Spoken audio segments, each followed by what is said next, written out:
Hi guys, it's me, just Landriscina, here to present you with another video dedicated to the Chinese New Year celebration in 2023, the year of the rabbit.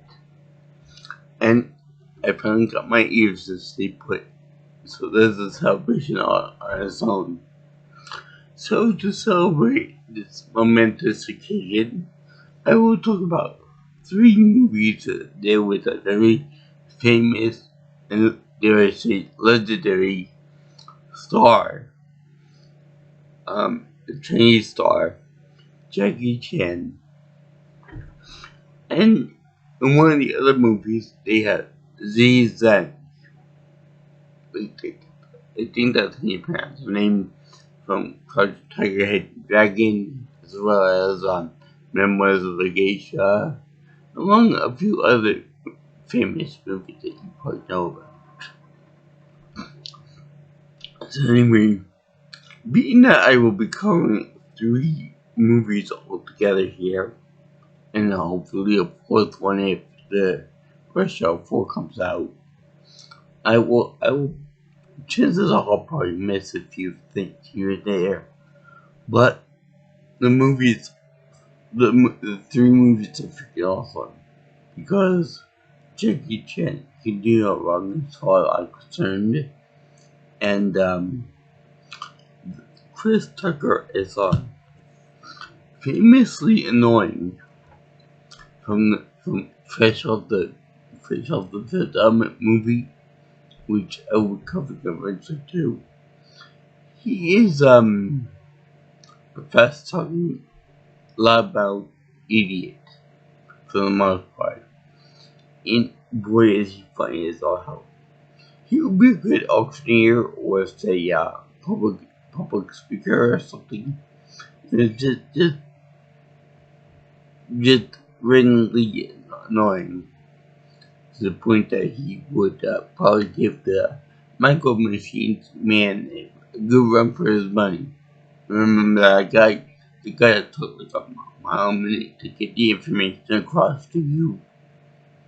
Anyway, I really enjoy these movies because they involve much a little bit of Chinese culture, as well as some racist mentality too, which is clarified in some of the dialogue.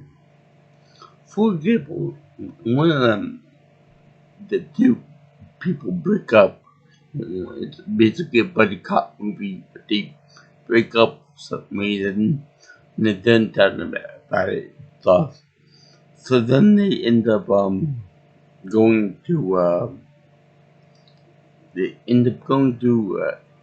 stereotypes of the food that are stereotyped to belong to Asian and Black people, respectively. For example, obviously Jackie Chan is a Chinese man. So what does he do? He orders fried chicken in the hotel room that he's in. I think that might be the first movie, could be the second one, but whatever.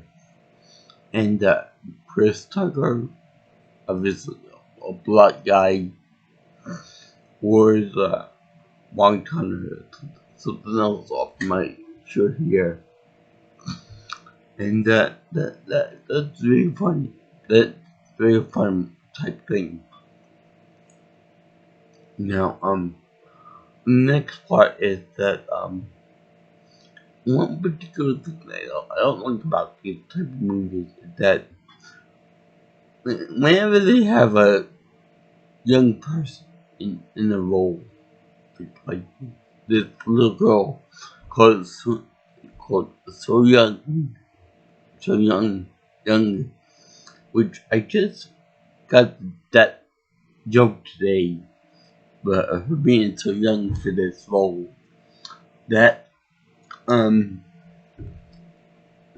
she's played by an actress named Julia Su, and what's important about that is that her complexion is of an average, um, you know, dark-skinned Chinese person. Not too dark, but I'm just saying in comparison. Like, there's a very distinctive look to her. So, but in the next movies, when she's when they portray her as the older woman. Sorry about that. There's a Chinese secret. There's a Chinese secret ended up telling me. So in the later part of the movie, when she gets older and stuff, like around 20 years old, she's portrayed by, I think it's Ji Zhang's daughter. That's a very common name, Zhang, for Chinese people, but that's neither here nor there. So they get a completely different actress that has a completely different complexion to the first one. The one that played so young in the first one. This kind of bothered me a little bit because whenever they have a particular Asian person as a young role, they like to say that, oh, this person's Chinese. So then therefore they can portray anybody as Asian by default, regardless of race, religion, breed, ethnicity, or nationality. They always put as a general Asian person. Now that might not bother some, but it kind of bothered me a little bit because in the Memoirs of a Geisha movie, Ji Zhang is an excellent actress, but she's Chinese. When you prefer authentic Japanese person playing a Japanese role, and I would. I mean, they're all pretty to me, but I'm just saying that's one thing that I noticed. Also, their accents, the accents are a little bit different. That being said, you're not gonna see a Filipino woman playing a Japanese person because the accent is so far off that you will notice the difference, and that being like complex too. Also, I'd be curious to know how a Chinese person or someone from over there in that neck of the woods in the world would respond to Miss to being replaced with Miss Zhang. Because over there, the complexion of the person's skin is very, very important. It's so important that that people who are light skinned like Miss Zhang are looked at as being like a beautiful goddess in what was, and some with a complexion like Miss Sue is viewed as a commoner, or someone that works with youth and doesn't get the tan from that. So it's not viewed as pretty, by the culture. That's just something I noticed. Anyway, with that little tangent, I will say that the action in this movie, all three movies, is very good because they have Jackie Chan that does his own stunts for the most part. I'm sure that if he did like a deadly type thing where with guns and all that stuff and fire and things like that, it would get double. But for the most part, he does some practical effects stunts, much like Tom Cruise. But yeah, as for Chris Tucker, I'm sure he probably bitches out like in his element. But yeah, these movies are pretty good because you have like a buddy cop dynamic going on there. And there's one part where Chris Tucker thinks that Jackie Chan doesn't understand English, much like Joe typical Chinese man doesn't understand English. But he also says, you understand the words that are coming out of my mouth. But you're on it and Georgie Chan says that to Tucker too. That's kind of funny too. But they also have, in the second movie, they have, oh yeah, in the first one they have to rescue So Young from bunch of bad guys.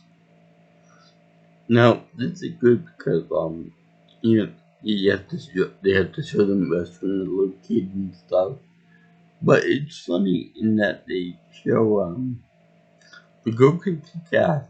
The girl can legitimately kick ass. She reminds me of, um, the girl from, the Double Boys cartoon. I forgot what, forgot her name, but she's over there trying to bang on the wall, saying, help me, we want to be throwing shit at the bad guy, beating them up and yelling, help. Kind of like this girl is doing. And yeah, I know it's a stereotype of Asian people to know martial arts, but still hilarious. I think she also kicks one of them in the balls too. But in the second movie they come back and they have to go to China for something, and it's funny because they do like they go through security and they don't believe them that they're officers of war. And what happens is they end up getting captured by a guard apparently with a very large ring on their finger. Now, all comedy aside there, shouldn't that be illegal to, don't you have to remove all your jewelry before you do that up the cavity type thing? Or you could risk physical injury to the suspect and then be sued and stuff. And it's very damn funny the way Jackie Chan says, we got a search by a woman with a very large ring on her finger. That was pretty funny. And of course that might have been the third one. Yeah, that was the third movie. But anyway, the French taxi driver was hilarious too. Like the underground type guy who somehow knew how to use a weapon and stuff, and then joined the good guys. It kind of reminded me a little bit of the Boondock Saints in that, because there's nobody who joined the group and who is really tough and badass. But anyway, in the second movie, they have Z Zhang playing the bad girl in the movie. Now, Z Zhang has been known to play other than martial arts people, but she has been known to play mostly good guys or good girls, I should say. So it was actually really nice to see her play a sexy bad guy. Oh boy, do I love that accent. The way Z Zhang said certain words, they're just so sexy. It's been right here in my black heart. And it's just so precious to hear that. I also think that this is a debut for her daughter to play uh, so young as an adult, which plays a more minor role, but still you need to be rescued. And they have Rosalind Sanchez being like a sexy a sexy double agent, if you will. Like trying to get triads to assist with the guys and stuff. Oh yeah, in the third movie they go to Paris instead of China. So in the third movie, oh yeah, in the second one they think blows up with a bomb, which I thought that Chris took care of her, knocked her out, but I guess she took a pill to wake up Stem. So finally in the third movie, they show So Young being hoisted up on the Eiffel Tower. Now, in this, they showed that they showed like a reverse typing where they have Jake. Yeah, we're gonna flip one again. Anyway, in the first movie, they show Ken rescuing Tucker from hanging on by a raptor or something in the air.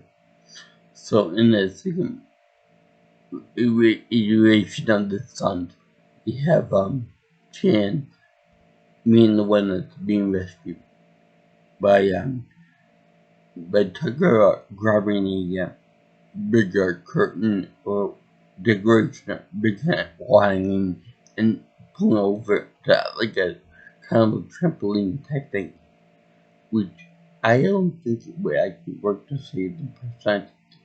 I think Cam would just drop through the curtain or whatever it was.